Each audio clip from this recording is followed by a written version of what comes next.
Hey, what is up? Welcome to this episode of the Wantrepreneur to Entrepreneur podcast. As always, I'm your host, Brian Lofrumento. And I'll tell you what, I always tell people that I have the best job in the world. I get to talk to entrepreneurs all day, every day. But I'm going to argue that today's guest might actually have one of the coolest jobs in the world. Because how many times have I heard people say, I should have been an interior designer? And today's guest is amazing at what she does. She not only does interior design, but she's an e-commerce mogul at this point. It's so cool what she's able to do online, growing her own brand, helping other people with their interior design. So let me tell you all about her. Her name is Rachel Niederhofer. As the founder and CEO of Audacious Designs, Rachel is passionate about seeing people realize their full creative potential. This mom of four went from Wall Street to manufacturing to motherhood before beginning her unconventional path into the space of interior design. Rachel's personal journey has positioned her heart to see her clients achieve their own design success. Rachel believes in building a brand that reframes the way people experience creating beautiful spaces. She's bringing restoration through creativity by cultivating people who confidently create spaces they love. So many cool aspects of Rachel's work, not only from what she does, but also from a business perspective. So I'm not going to say anything else. Let's dive straight into my interview with Rachel Niederhofer.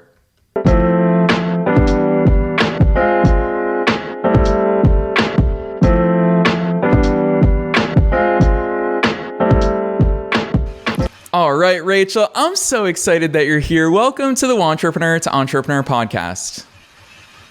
Yeah, thank you. So excited to be here. I appreciate it. Heck yeah. The inner HGTV lover in me is so excited about the work that you do. I can imagine you feel the same way, but give listeners the backstory. Obviously, I read them your bio, but they always love hearing the stories from the guests themselves. Give us that short story of how you ended up in all these cool things that you get to do for work. Yeah. So it is a bit of a long story, but the short side, I never anticipated being in interior design. It wasn't even on my radar. I really went to school for business. I actually studied corporate finance, and right out of college, that is what I did.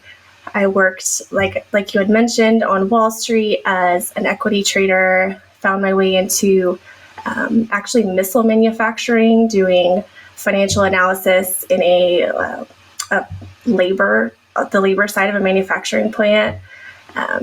Then got married, became a mother, and it was really at that point where I really had the freedom and this new desire to start exploring my creative side in a different way, cultivating a home as we began to build a family. And that's really where the journey began, to be honest.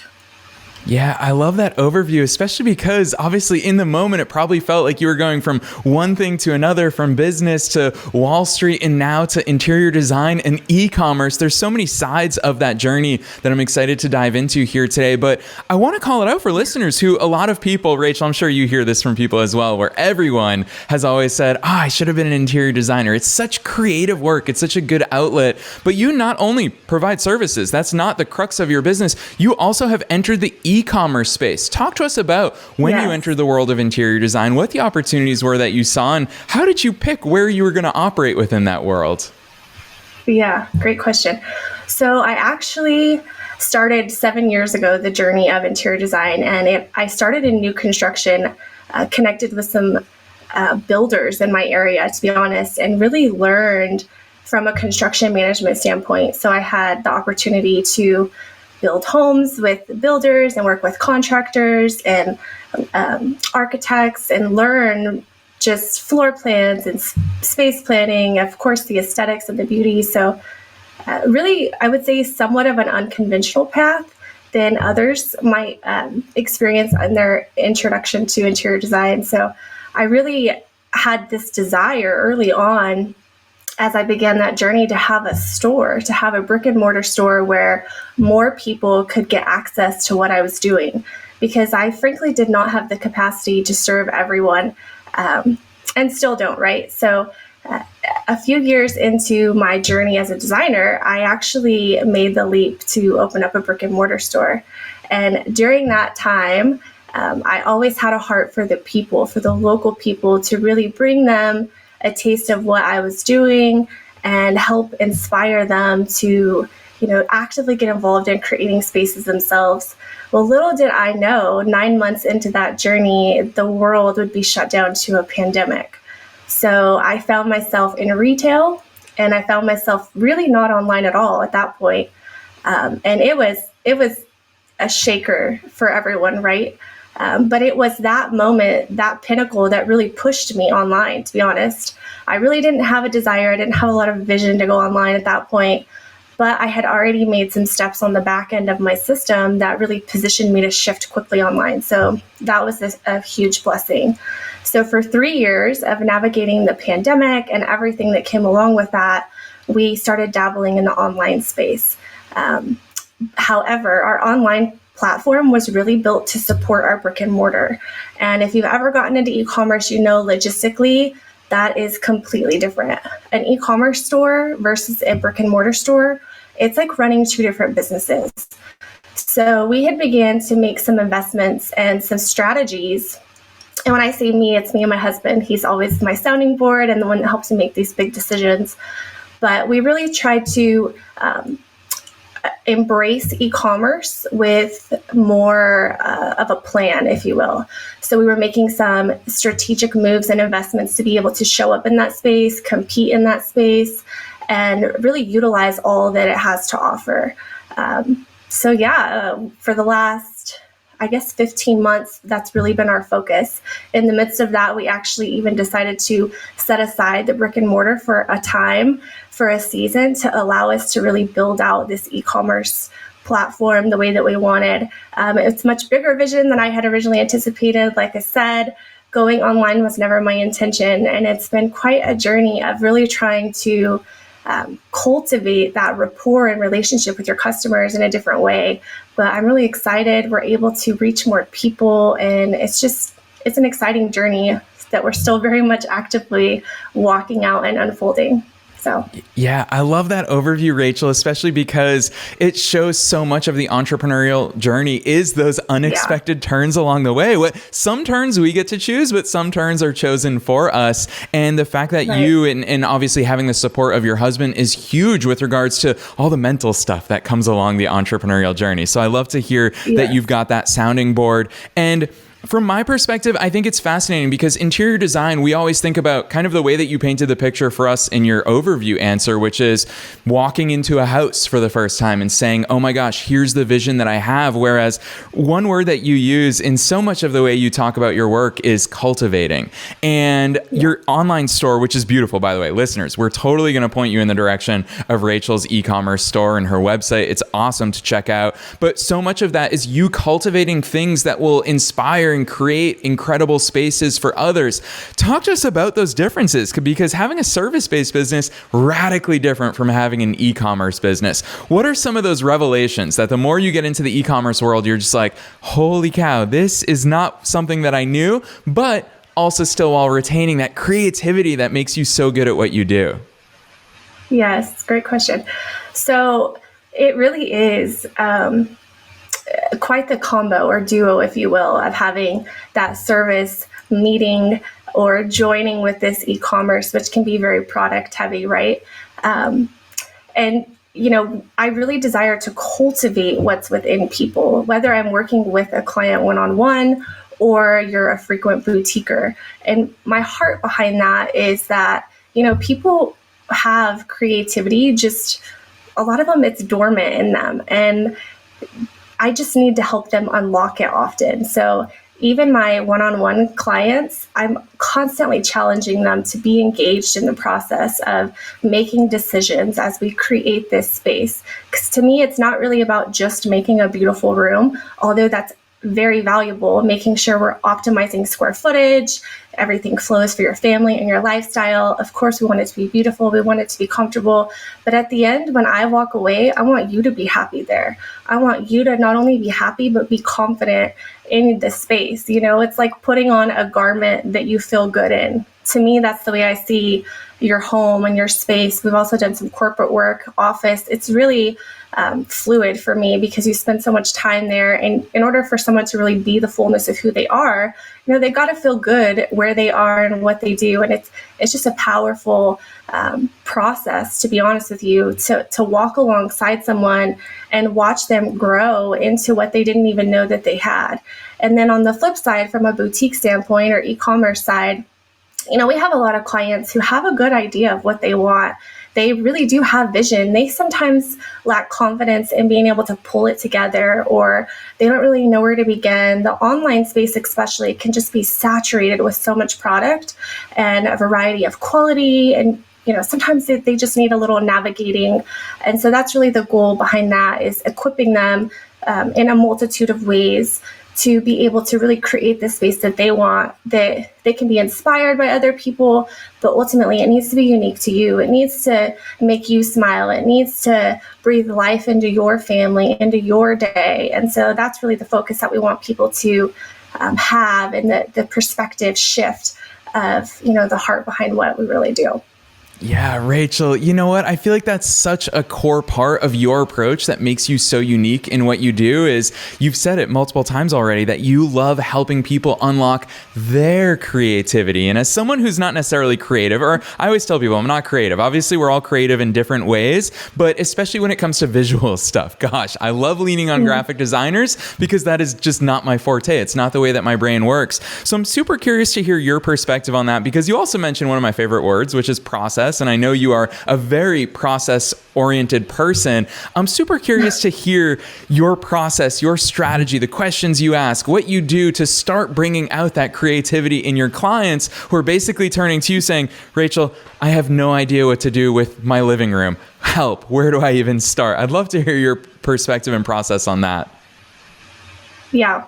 So I try to dive deep and really get into their heart, because in order for me to really take them in a direction, I really need to understand them a little bit more personally, maybe in ways that they don't see. So some, basic stuff is family, lifestyle. How do we use this space? Making sure, again, we're optimizing the space for their advantage. We don't just want a pretty room. We want a livable room that's beautiful, that you feel confident in to have people over, things of that nature. But as we're walking through this process, things that I really try to pull out of them that they may not think about are, color, texture, the mood of the space, which can be influenced by lighting, things of that nature. And I really try to get them to think of some practical things and encourage them to engage with me. So them making decisions, really having to look inward, to be honest, like, what do I like? What do I want? And then I can help navigate and steer that along the way. And it's really a beautiful process, especially when I get to work with the whole family, because it allows them to also look at each other and say the same things, which can be great, especially when people have children of, different ages who might be having more friends over. And it's just a different inward family connection, the dynamic of really having a collaborative effort as a whole. And it's something I really enjoy to do. So, yeah. Yeah, I'll tell you what, the part that I don't think a lot of people realize about interior design is the collaboration part. We always look at you interior designers and we marvel at your skills. We marvel at your vision for things that don't even exist just yet. And part of it is, I guess it's a natural segue into talking from a business perspective about understanding your customer. And when I go through your business website, which, I'm going to tease the link right now. It's audaciousdesigns.design, which I think is so cool that you're using one of the newer domain endings there. So audaciousdesigns.design. And part of what I realize is that so much of your work and your job, so to speak, Rachel, is you're also a curator. You're the one who chooses which products go on your website. And I would imagine that you can only curate because you understand your customers so well. Talk to us about that understanding and how does that inspiration come from, so that you, one, know their needs and you can anticipate the products that they'll be interested in, but also on the flip side of that you're actually able to curate those from whatever your process is behind the scenes that supports that. Yeah, so product curation is something I absolutely love. From a passion perspective, it makes me excited, and I love to uncover new products, specifically in the artisan side, which is something we're continually working towards, just building new relationships. In addition to product, that is something that the e-commerce shift has really allowed us to tap into at a different level. So we're continually building new vendor relations because, again, brick and mortar versus e-commerce is significantly different. But in terms of what we really want to offer, it's always high quality for sure, because there is, like I said, a lot of product that you can find on the market, and the quality is not always the same. So I really try to bring people, it's almost a vetting process, right? If you're going to cultivate the space independently, meaning you don't need a designer in your home, I want to make sure I've vetted things for you. So I'm going to bring you high quality, good product that's out on the market, that's on trend, and things that are going to be multi-purpose. I want it to be beautiful, but I also want it to be practical for you, something that you can easily shift with the seasons, things of that nature. And again, we're continually expanding our product line. I really consider us a lifestyle brand, to be honest with you. The product is just one facet of what Audacious Designs really represents. It's a lifestyle. It's a lifestyle that we're leading you into and that we really represent. And that includes family, the home, fellowship with the people you love. So there's a variety of gift items that we like to offer and continue to bring to our customers as well. And yeah, again, just a lifestyle. Yeah, you're walking me right into this, Rachel, so I'm going to push you a little bit further on that because I want to hear more about that. I think that obviously when it comes to you being an interior designer, so much of it is intentionality. Kind of the bachelor approach to decorating a space is I go to Home Goods or TJ Maxx and I'm like, this looks good, I'll add this to my space. There's not that level of intentionality. So I want to push you there because when you talk about being a lifestyle brand, I mean, what I'm hearing is I'm just like, you are representing the way that you are as well. You are someone who's family oriented. You are someone who's thoughtful. Yes. And so naturally, I would imagine it was easy for you to extend your product catalog and say, let's include gifts, let's include this. Talk to us about that level of strategy and intention behind the lifestyle brand, where it's not just someone comes to you because they need a lamp, where they're actually coming to you and they're becoming a loyal customer for life because they find these other things. What does lifestyle brand mean to you, and how are you building that? Yeah. Ooh, that is a good, tough question. So from a lifestyle perspective, obviously family, you've touched on that. I'm a woman, right? I want women to be empowered and confident. I love woman-owned brands. But more than all of that, my heart is for purpose. I want people to be a part of something bigger than themselves. So I love to partner with brands and curate brands that have meaning and have impact in this world, far beyond what we can do. And in terms of design and their home and what you actually put in your home, I think it is so important for people to have meaningful pieces that actually provoke emotion in them. So I often encourage my clients, and I do a lot of custom portraits, family portraits, but there's a variety of things that, we put in people's home, depending on their story, that remind them of things. It's so important to remind ourselves of where we've been, but also where we're going. So I love to pull in stuff that has meaning. I'm very passionate about articulating brand meaning to customers. It's something that we're, again, continuing to cultivate, partnering with the right artisans, the right people who are making a stunning, beautiful product, and then articulating their testimony, their journey to the end consumer. And because it's fluid, there's power in that, right? When you look at a piece of artwork, what does it remind you of? Hopefully a good memory, right? But again, same with the lifestyle stuff. What kind of a gift would I want to give someone that would give them life, right? Encourage them today. Bless them today. So those are the similar types of decisions that I'm always thinking about when I'm cultivating product and building new vendor relationships.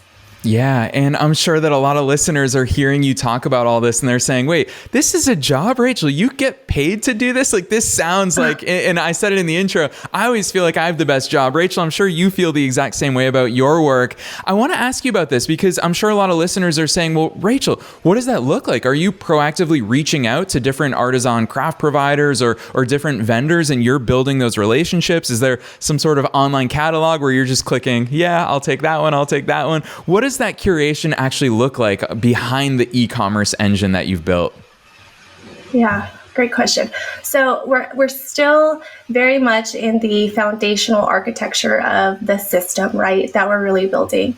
It's been a little bit longer journey than I would have liked, but a fruitful one in terms of progress and implementation. So part of our system pivot for e-commerce was to allow us to better serve in this space, to bring on more vendor relationships in a different way that we really didn't have the capacity with our old platform and our old system.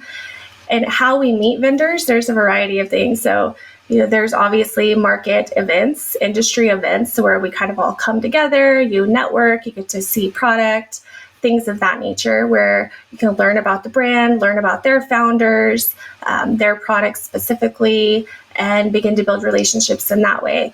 Often at these big events is when I will start to meet kind of the up and coming brands as well.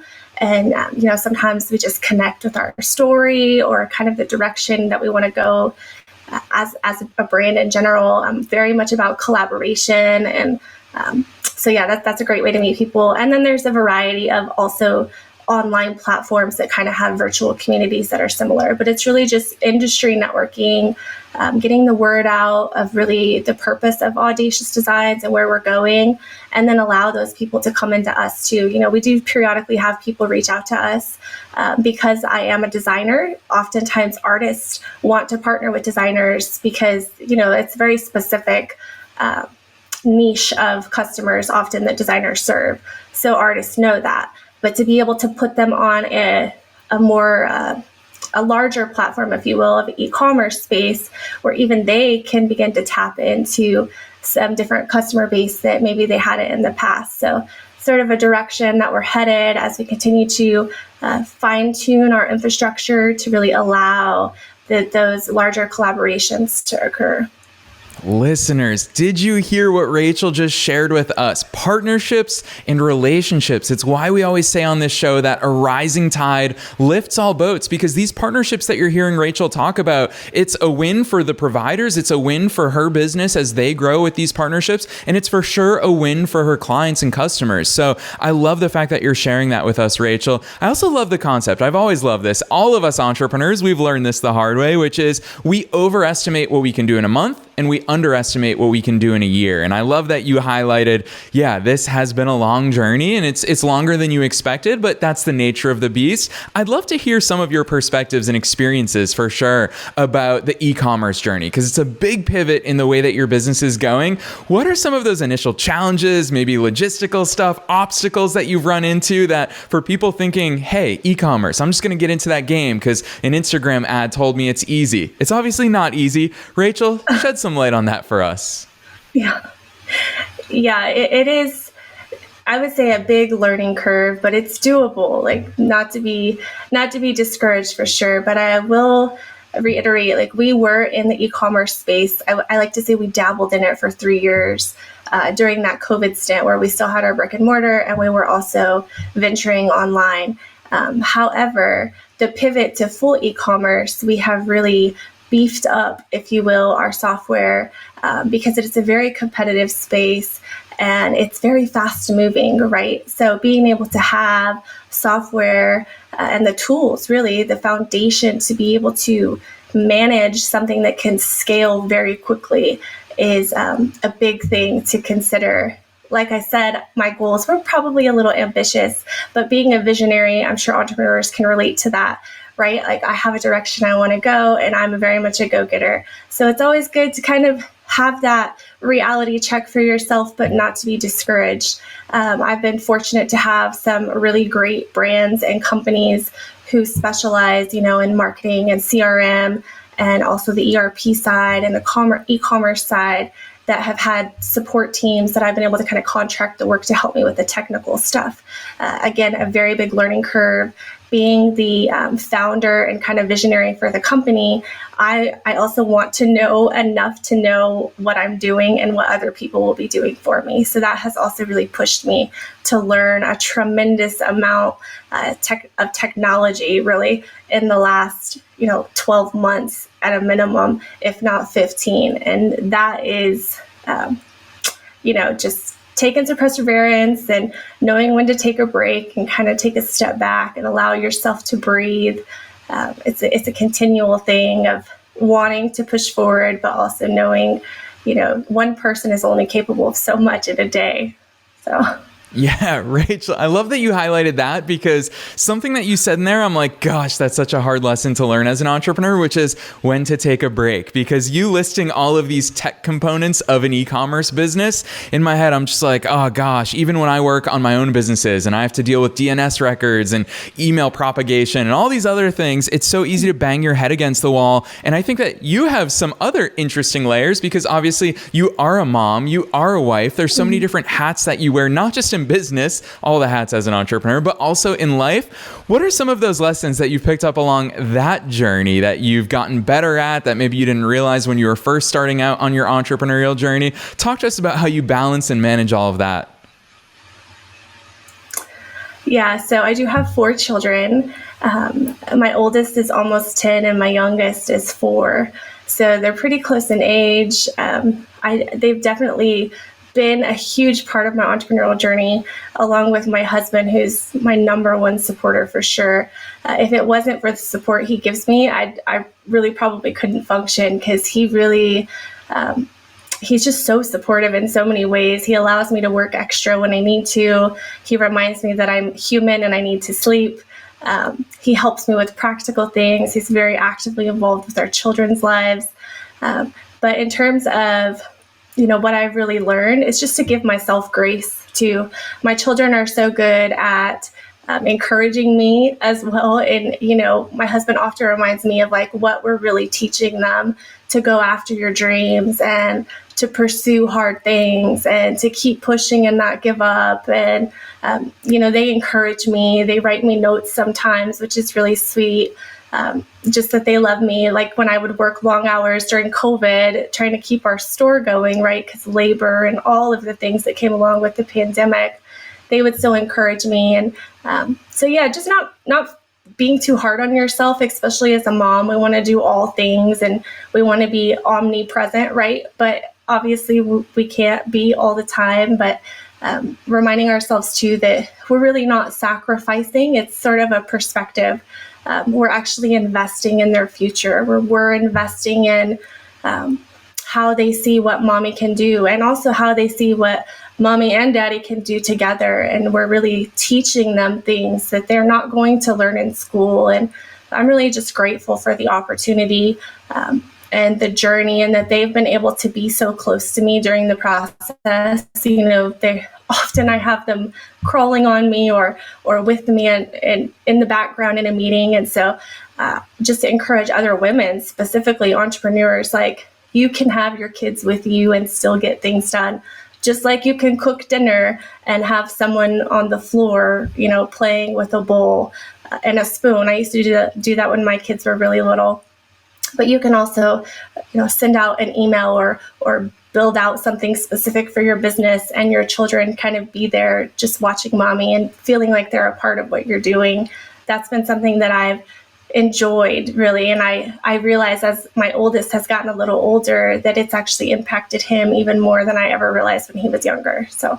Yes, that is such, you said the word encouraging. I'm going to pile onto that and say inspiring. It's such an inspirational model to follow. You guys, you and your husband especially, are setting that example for your kids. But also, I'm going to be honest with you, Rachel. This is why I'm going to take back the crown from you that I have the best job, because I think it's incredible that I get to interact with awesome entrepreneurs like you. And here you are just sharing this story and sharing your message with people. We're now inspiring wantrepreneurs and entrepreneurs all over the world. And I I think that's so powerful for them to see that from you, for them to hear that from you, to hear you talk about that. Because I always argue that the things that hold us back, they can either be the reasons why we don't succeed, or they can be the very reasons why we do succeed. And hearing you talk about 4 kids, that's a handful, Rachel. I've got a niece and a nephew. So my brother has 2 kids, they're twins, and I see how much 2 is.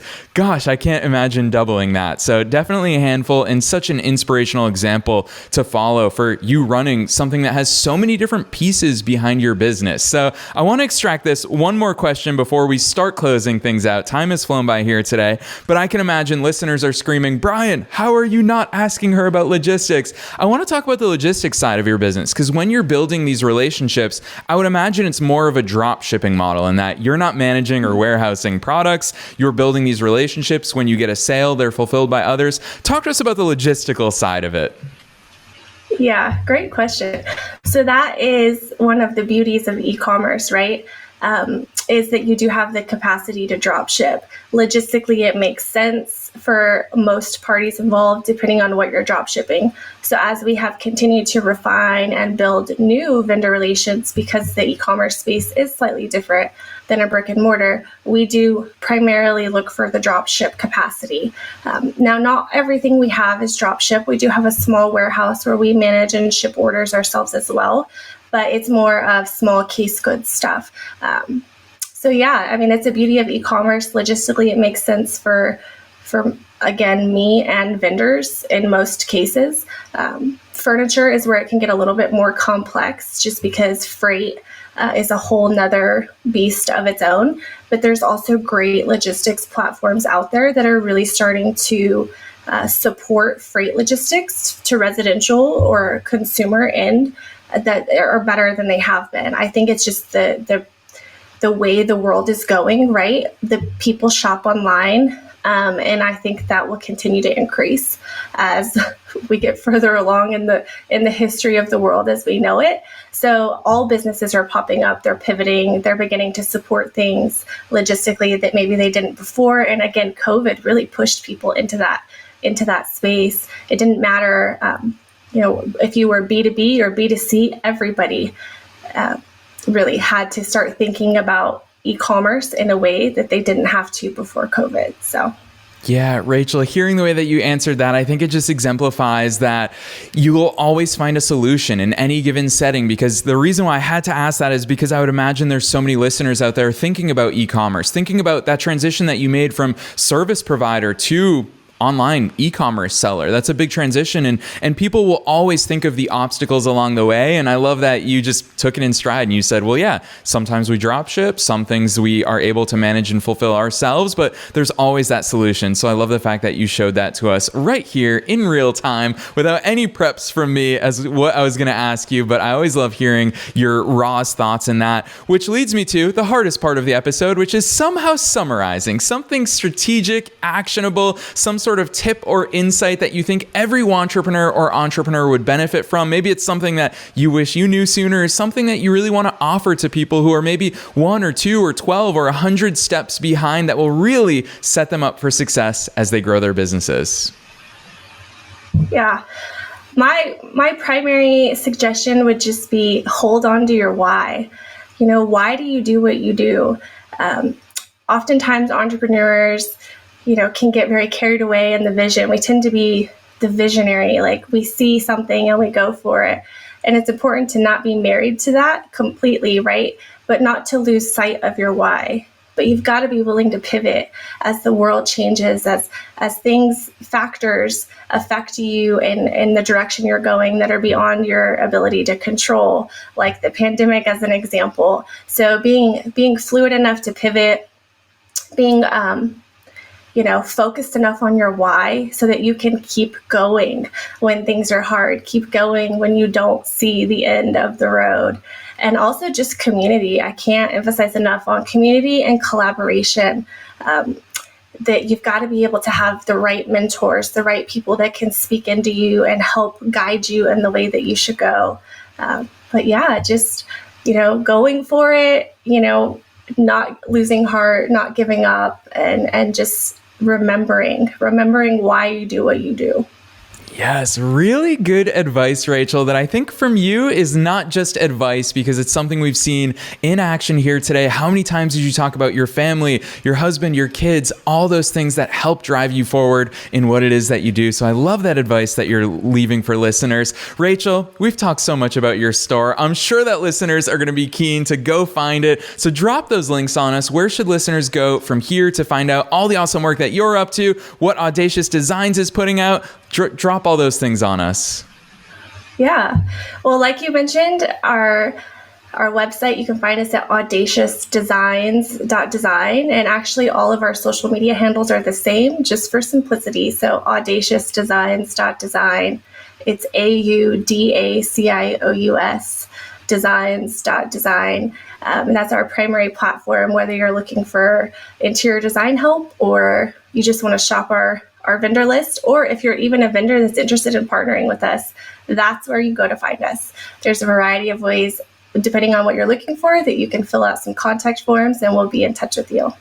Yes, listeners, you all know the drill. We are making it as easy as possible for you to find Rachel's company, Audacious Designs. So check down below wherever it is that you're tuning into today's episode for a link to her business website, which is where her e-commerce store is located, as well as her socials. Otherwise, Rachel, you've been so generous and insightful for us here today. So thanks so much for joining us on the Wantrepreneur to Entrepreneur podcast.